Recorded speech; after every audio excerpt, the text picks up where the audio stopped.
Hello viewers, வணக்கம் and welcome to my channel. நம்ம வீட்டு ஸ்பெஷல்.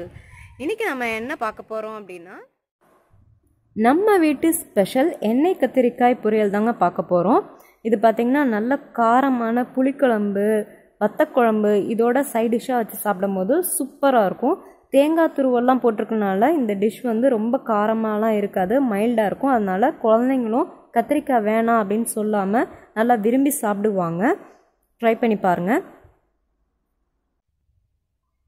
அதுக்கு முன்னாடி நீங்க நம்ம சேனல் இப்பதான் ஃபர்ஸ்ட் டைம் பார்க்குறீங்க அப்படின்னா மறக்காம நம்ம சேனலை சப்ஸ்கிரைப் பண்ணுங்க.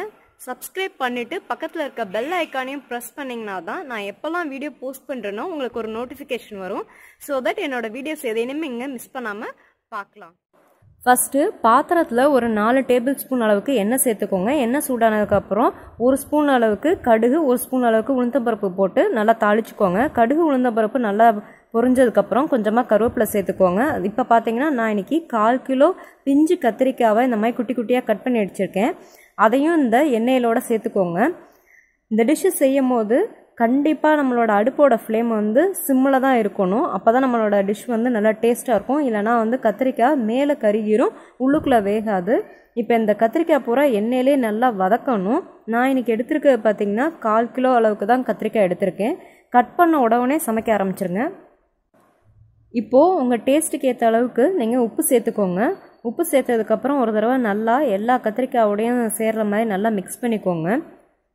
எப்போவுமே கத்திரிக்காவை கட் பண்ணி தண்ணியில் போட்டது உடனே கொஞ்சம் நேரத்துலேயே சமைக்க ஆரம்பிச்சிருங்க. ரொம்ப நேரம் ஆச்சு அப்படின்னா கத்திரிக்காயோட கலர் சேஞ்ச் ஆயிரும். அப்போ நம்மளோட கத்திரிக்காய் என்ன டிஷ் இருந்தாலும் கொஞ்சம் டேஸ்ட் கம்மியாக இருக்கும். அதனால் பார்த்தீங்கன்னா கத்திரிக்காய் கட் பண்ண உடனே சமைக்க ஆரம்பிச்சிட்டிங்கன்னா நல்லா டேஸ்ட் அதிகமாக இருக்கும். இப்போது எல்லா கத்திரிக்காயும் நல்லா பரப்புன மாதிரி வச்சுட்டு இதை மூடி போட்டு 2லேருந்து 3 நிமிஷம் நல்லா வேக வச்சு எடுத்துக்கோங்க. இப்போ நம்ம தண்ணி எதுவுமே தெளிக்கக்கூடாது, தண்ணி எதுவுமே யூஸ் பண்ணக்கூடாது. ஃபுல் அண்ட் ஃபுல் எண்ணெயிலே நல்லா சுருள இந்த கத்திரிக்காய் வெந்து வரணும். இந்த கத்திரிக்காய் வேகிற சமயத்தில் நம்ம ஒரு மிக்சி ஜாரில் ஒரு 5-6 அளவுக்கு தேங்காய் இந்த மாதிரி கீத்து போட்டு எடுத்துக்கோங்க. அது கூட ஒரே 1 ஸ்பூன் அளவுக்கு சீரகம் சேர்த்துக்கோங்க. இந்த சீரகமும் தேங்காயும் தண்ணி இல்லாமல் நல்லா ட்ரையாக மிக்சியில் அரைச்சி எடுத்துக்கோங்க. கொஞ்சம் கூட தண்ணி சேர்க்கக்கூடாது. நல்லா தேங்காய் துருவுன மாதிரி கொரன்னு அரைச்சி எடுத்துக்கோங்க. இப்போ நான் தேங்காவை அரைச்சி எடுத்து வந்துட்டேன். இப்போ பார்த்தீங்கன்னா நல்லா தேங்காய் துருவுன மாதிரி இருக்கணும் அரைச்சதுக்கப்புறம். இப்போ 3 நிமிஷம் ஆயிடுச்சு. கத்திரிக்காய் எப்படி வெந்திருக்குன்னு பார்க்கலாம். இப்போ பார்த்தீங்கன்னா கத்திரிக்காய் நல்ல ஒரு வாசம் வர ஆரம்பிச்சிருச்சு. இப்போ கத்திரிக்காய் எப்படி வெந்திருக்கு அப்படின்னு செக் பண்ணி பார்க்குறதுக்கு ஒரே ஒரு பீஸ் மட்டும் கத்திரிக்காய் தனியாக எடுத்துக்கோங்க.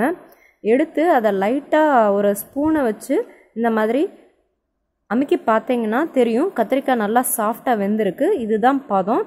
இதுக்கு மேலே வெந்துச்சு அப்படின்னா அந்த கத்திரிக்காய்லாம் உடைய ஆரம்பிச்சிரும், ஒரு மாதிரி கூழ் மாதிரி ஒன்றோட ஒன்று ஒட்ட ஆரம்பிச்சிரும். ஸோ இதுதான் பக்குவம். நீங்கள் எந்த அளவுக்கு கத்திரிக்காய் நீங்கள் பீஸ் வந்து சைஸ் கட் பண்ணி போடுறீங்க அப்படிங்கிற பொறுத்தும், நீங்கள் எடுக்கிற கத்திரிக்காய் எப்படி முத்தலாக இருக்கா இல்லை பிஞ்சாக இருக்குங்கிற பொறுத்து நம்மளோட வேகிற டைம் வந்து கொஞ்சம் கூட குறைச்சி இருக்கும்.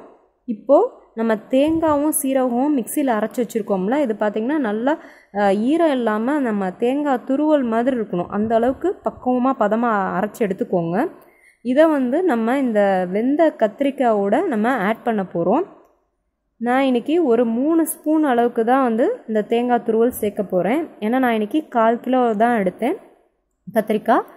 வெந்ததுக்கப்புறம் பார்த்திங்கன்னா இன்னும் கொஞ்சம் கம்மியாக தான் வரும். அதனால் நீங்கள் எவ்வளோ குவான்டிட்டி கத்திரிக்காய் எடுக்கிறீங்களோ உங்களுக்கு எவ்வளோ தேங்காய் டேஸ்ட்டு பிடிக்குமோ அந்தளவுக்கு நீங்கள் அந்த தேங்காய் துருவலை சேர்த்துக்கோங்க. தேங்காய் சேர்த்ததுக்கப்புறம் அடுப்பை ஆஃப் பண்ணிடுங்க.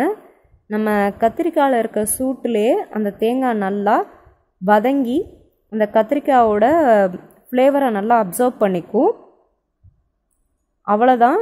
இந்த டிஷ்ஷு வந்து சட்டுன்னு யோசித்து டக்குன்னு ரெடி பண்ணிடலாம். ரொம்ப சிம்பிள் அண்ட் ஈஸி தான் இந்த கத்திரிக்காய் பொரியல். ட்ரை பண்ணி பாருங்கள்.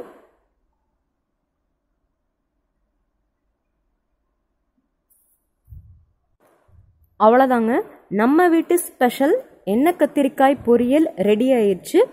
உங்களுக்கு இந்த வீடியோ பிடிச்சிருந்தா லைக் பண்ணுங்கள், ஷேர் பண்ணுங்கள், மறக்காமல் சேனலை சப்ஸ்கிரைப் பண்ணுங்கள். நன்றி, வணக்கம்.